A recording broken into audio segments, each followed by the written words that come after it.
Dahulu kala, selama musim kemarau yang menghancurkan, ada seekor burung gagak yang haus yang sangat ingin minum air.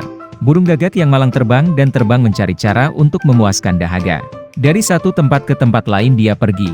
Akhirnya, ketika dia tidak bisa terbang lebih jauh, dia menemukan sebuah kendi besar berisi air di bawah sebuah pohon. Karena gembira, burung gagak yang kehausan itu menusukkan paruhnya yang hitam legam ke dalam untuk meminum isinya. Tapi, sayangnya, kendi itu memiliki leher yang sempit. Ia berusaha sekuat tenaga, gagak yang putus asa tidak bisa memasukkan kepalanya cukup jauh ke dalam.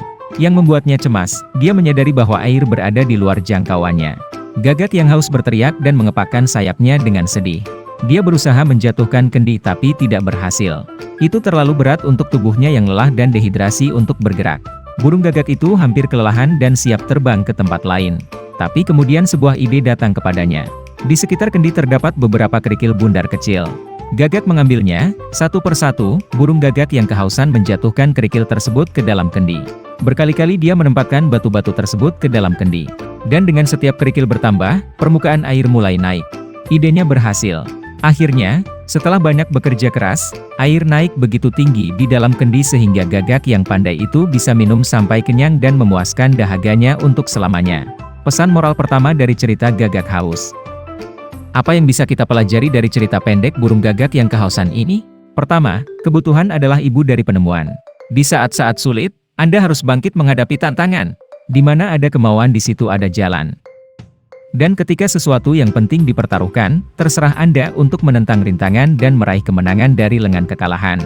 Untuk burung gagak yang haus, yang sangat dekat dengan air yang dia butuhkan, namun sejauh ini, dia harus berpikir di luar kotak untuk mendapatkan hasil yang dia butuhkan.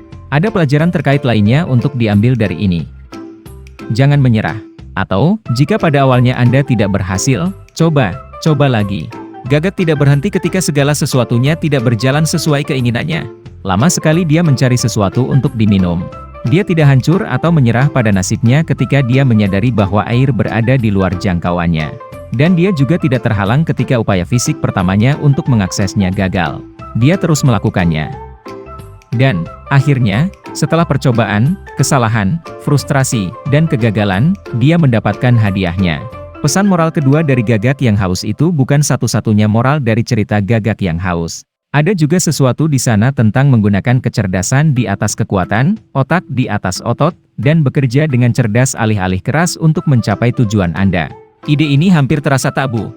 Lagi pula, di dunia yang merayakan usaha, kesibukan, dan kerja keras, Anda tergoda untuk mengatakan pada diri sendiri bahwa, satu-satunya cara untuk sukses dalam hidup adalah dengan bekerja keras. Ini hampir seperti proses yang menyakitkan. Jika tidak, Anda melakukan sesuatu yang salah. Dan Anda tidak akan pernah sampai ke tempat yang Anda inginkan. Saya 100% bersalah atas pendekatan ini untuk bekerja. Jadi saya harus selalu mengingatkan diri sendiri bahwa itu tidak selalu berlaku. Anda harus bekerja keras, itu pasti. Tujuan besar melibatkan tingkat usaha yang tinggi. Namun, terkadang, Anda harus menekan jeda dan mundur. Istirahat membantu Anda menghilangkan stres, menghindari kelelahan, dan mengumpulkan energi Anda untuk kembali bekerja dengan semangat baru. Selain itu, jika Anda dapat mencapai hasil yang sama atau serupa dengan sedikit usaha, tentu itu pilihan yang lebih baik. Contoh yang baik dari hal ini adalah aturan 80-20, atau dikenal sebagai prinsip Pareto, yang menyatakan bahwa 80% hasil cenderung berasal dari 20% input. Dengan memfokuskan upaya Anda pada beberapa faktor penting yang berkontribusi 80% dari hasil, Anda dapat mencapai hasil yang sama dengan 1/5 dari upaya. Burung gagak yang kehausan mungkin tidak menggunakan aturan 80-20 dalam cerita ini.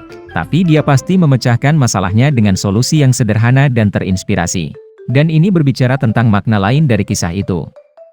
Kesuksesan itu biasanya hasil dari kreativitas dan pemikiran kritis, dikombinasikan dengan coba-coba, kesalahan, dan usaha, bukan keberuntungan murni. Jangan lupa cerita singkat Gagak yang Kehausan, kisah Gagak Haus yang sangat berwawasan. Cerita singkat dan manis, tetapi penuh dengan pelajaran yang berguna untuk kita semua pelajari. Terutama jika Anda sedang melalui waktu yang menantang atau berusaha mati-matian untuk mencapai suatu tujuan. Saya harap Anda menikmati kisah burung gagak yang cerdas ini seperti saya. Punya pertanyaan atau pemikiran tentang moral dari kisah Gagak yang Haus? Berikan komentar untuk memberitahu saya.